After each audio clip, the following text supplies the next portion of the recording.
Hello guys, good evening. Welcome back to my channel, April's in Adventure.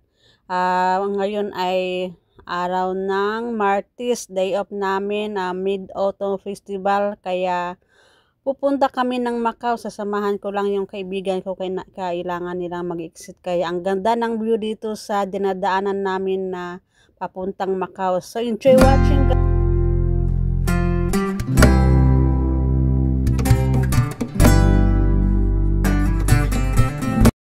Ayan ang biyahe namin papuntang Macau. Nag-bus lang kami galing Hong Kong. So sa mga hindi pa nakapunta ng Macau na mag-bus lang, pag nag-bus kayo 65 lang ang pamasahe.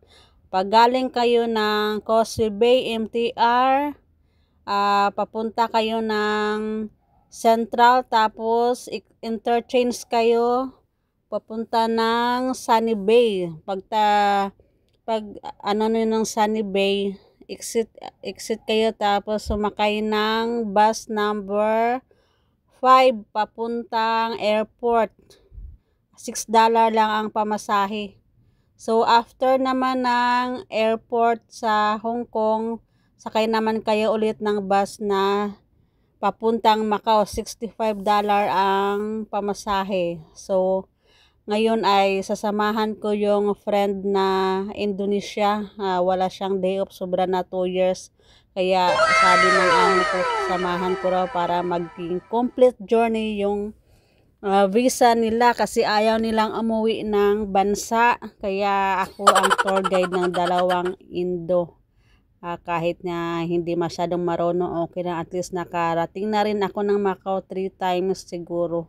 Kaya medyo alam ko na yung mga sakayan. Ang gaganda ng view dito sa dinadaanan naming bus, yung mga bundok, may dagat, ayan yung mga ferry. Ma-enjoy ka sa kakapanood ng mga magagandang view.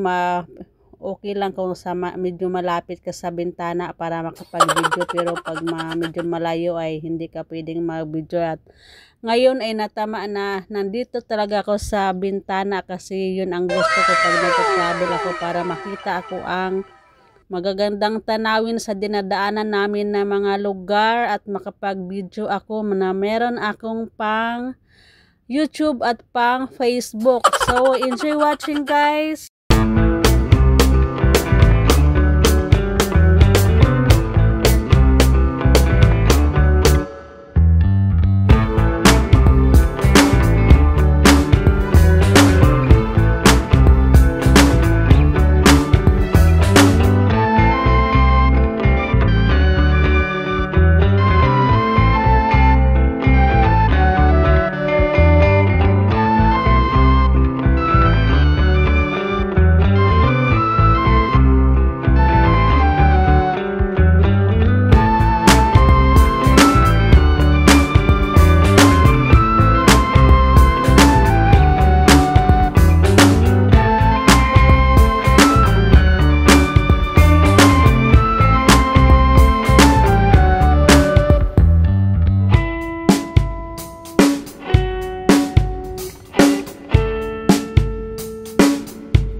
Hello guys, nandito na kami sa Macau. Ayan ang display nila sa Mid-Autumn Festival. Ang daming flag sa taas.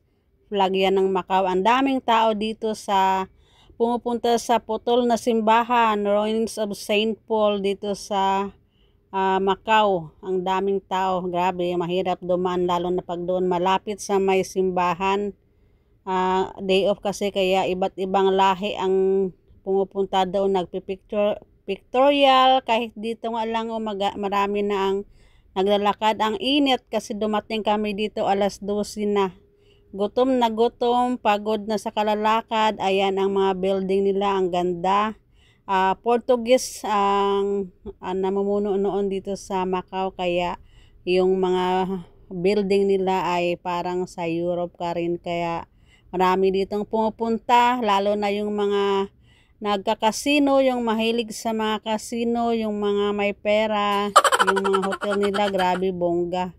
Yung mga dinadaanan nila. Kaya ayan na, dito na kami sa simbahan. Ang init, grabe, mabuti na lang at dito sa gilid may konting hindi siya mainit dito panda sa may gilid, pero pag nagpicture ka, hindi rin makita yung sa simbahan. Ayan guys, kahit bundok yan, marami ring umakyat papunta doon sa likod kasi maganda dito ang view, tsaka bihira ka lang makarating, maraming mga turista dito sa Macau. Ayan, so enjoy watching guys.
Dito na guys kami sa bus pabalik na ng Hong Kong. Ayan din ang bundok na dinadaanan namin na ngayon, mga alas 4 na ng hapon.